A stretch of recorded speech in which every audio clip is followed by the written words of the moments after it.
Alright guys, another Pro has arrived, the Jabra Elite 7 Pro. Here's an unboxing and a bit detailed first impressions. Goedendag, we're DHRME, dropping half-rotten mulberry embryos. What? So right off the bat, Jabra, good job with shrinking the case down and coming up with the new design.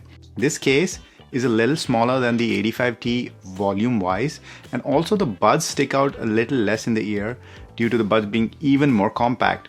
Whether they're better or worse looking, we'll let you decide.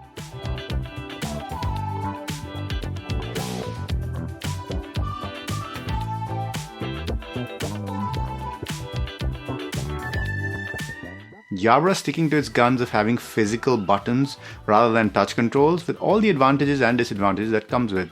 Pushing the buttons hard will push the buds into your ear, making it slightly uncomfortable, but on the other hand, you can use these in cold environments with gloves on. A very strange thing here is that the default noise cancelling toggle cycles between normal and hear through and not hear through and noise cancelling. Anyway, that's something that can be changed in the app.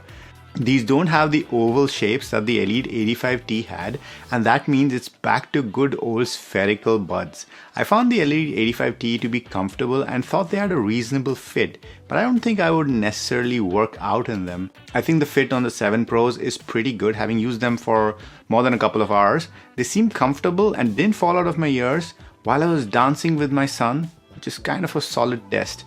The claimed battery life of 8 hours on bud with ANC is very much in the top bracket of earbuds, and 35 with the case is very solid. Qi wireless charging and USB-C fast charge are there as well. And they're IP57, so that's excellent dust and waterproofing for your workouts. In terms of features, there's an omission and an addition compared to the 85T. These don't seem to be able to do multi-device anymore, so no more staying connected to 2 devices and switching on the fly. And you can't even force connect from a previously connected device. You have to disconnect from phone 1 to reconnect to phone 2. So that's a step back, but that's probably because they've switched up how the Bluetooth connectivity works. And while they've taken away that unique feature, which was sometimes janky, let's be honest, they finally reached parity with most of the premium buds out there. These now support single bud use for calls and music. Finally! Most of the marketing material seems to be highly selling the voice and call capabilities on these buds with the multi-sensor, voice, blah blah. Enough of that, let's get down to some testing. Jabra Elite 75 Pro, quiet conditions. Pop, popsicle, ice, icicle, testing, 1, 2, 3. Pop, popsicle, ice, icicle, testing, 1, 2, 3. AirPods Pro, quiet conditions. Pop, popsicle, ice, icicle, testing, 1, 2, 3. Pop, popsicle, ice, icicle, testing, 1, 2, 3. Elite 7 Pro, cafe noisy conditions. Pop, popsicle, ice, icicle, testing, 1, 2, 3. Pop, popsicle, ice, icicle, testing, 1, 2, 3. AirPods Pro, cafe background noisy conditions. Pop, popsicle, ice, icicle, testing, 1, 2, 3. Pop, popsicle, ice, icicle, testing, 1, 2, 3. Elite 7 Pro windy conditions. Pop, popsicle, ice, icicle, testing, 1, 2, 3. Pop, popsicle, ice, icicle, testing, 1, 2, 3.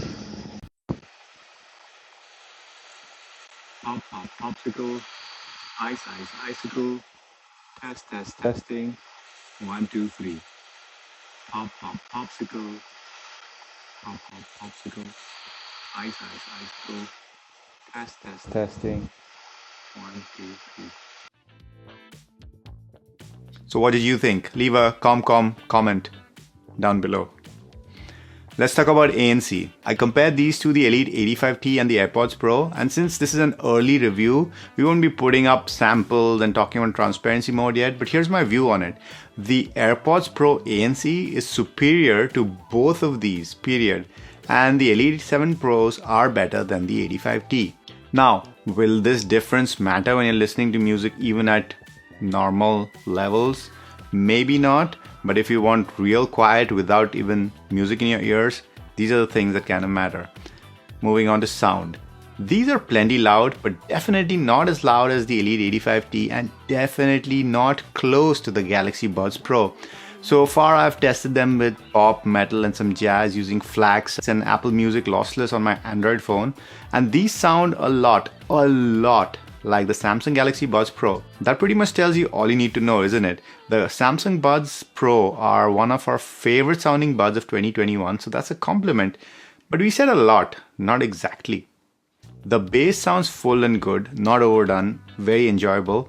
The extension is good but seemed a little lesser than the Galaxy Buds Pro. Again, not a big deal.